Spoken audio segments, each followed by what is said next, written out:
Prediction! Okay, so if you are anything like me, you have a lot of pride in the idea that you know wheel. In fact, you know wheel so well that even before a given race weekend happens, you know what's going to happen. And if you watch this video all the way through, you will be able to see a really comprehensive way of analyzing the cars before a given race weekend so that you can make a pretty accurate prediction. So every week I play this silly little game. It's time to play the game. My friends and I use an app called Superbrew, which is kind of like a fantasy league thing, but it's not as involved as F1 Fantasy League. It's not like you have a budget and all that. You just pick your top 10. Every race weekend, you pick your top 10, you pick pole position as well. And based on how accurate your picks are, it will give you a number of points and it'll put you and your friends on a leaderboard. I am not sponsored by Superbrew. I have 10 subscribers. So in any case, each week we all put in our picks, and I have recently found myself in the lead of our friend group's Superbrew, which by the way is completely based on skill and has nothing to do with the fact that the guy who was in the lead up until this point forgot his picks. Anyway, so finding myself in the lead, I would like to stay in the lead. And of course, if you know anything about this channel, you know that I like data. So I had an idea. We always hear these reports when talking about certain cars. You say, oh, McLaren is doing super well on the medium and the high-speed corners, but they're struggling in the slow corners. You hear that all the time. And that got me thinking, if I could analyze all of the tracks and break it down into how many of each corner type each track has, surely if I then take that data and correlate it with previous results data, I could make a prediction about whether a particular team was going to do well or not. So I started off by finding some data about the speed that every car goes through every corner on a given track, right? So every single track has a whole bunch of corners. I think the most that anyone has is 27. That is Jeddah, by the way.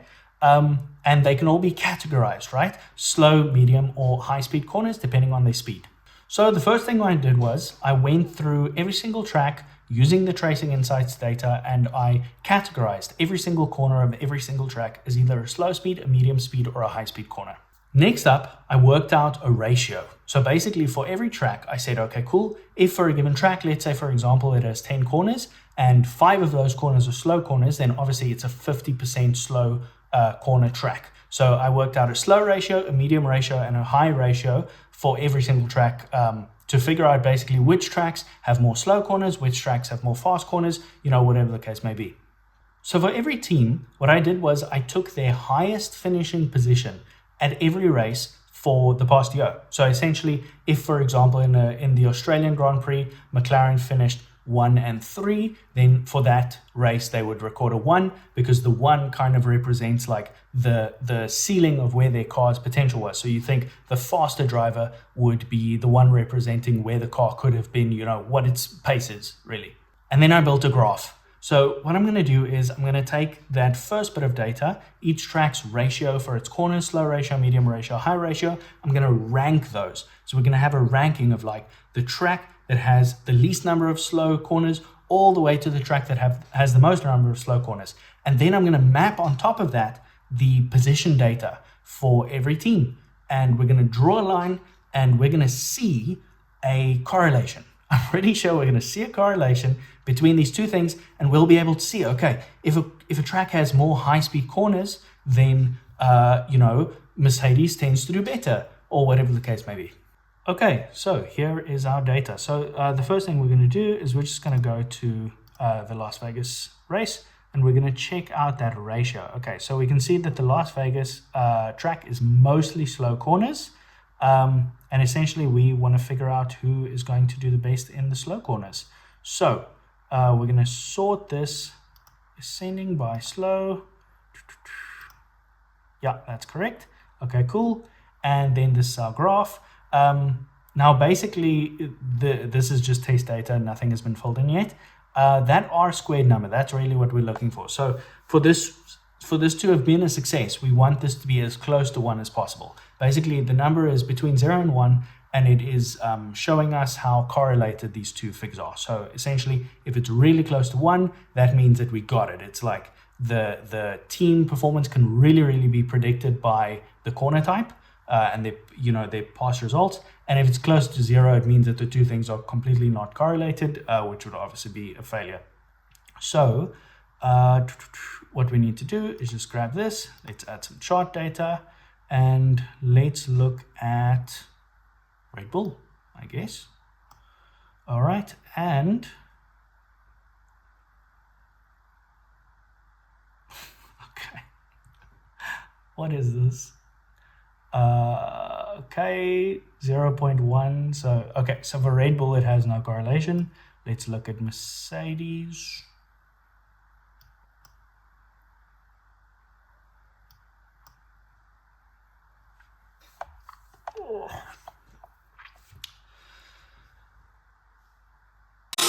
It's time to play the game. Who needs spreadsheets? We certainly don't. So let's get into some predictions. First off, in P5, I'm going to put Lando Norris. Now, I'm obviously fighting for the dream here. We all want this championship battle to go into the last couple of races. And I really do think that if there's going to be a track that McLaren is not necessarily good at, I think it's going to be this one. So one of my commenters very kindly pointed out that a few videos ago when I said that Vegas is a McLaren track, that I was wrong and that they have a pretty terrible past record at McLaren. And that bodes well. I also think that their car is not necessarily the fastest in a straight line. If I'm being honest, it's just because I think some other teams are going to be better than them this weekend. So Lando, P5.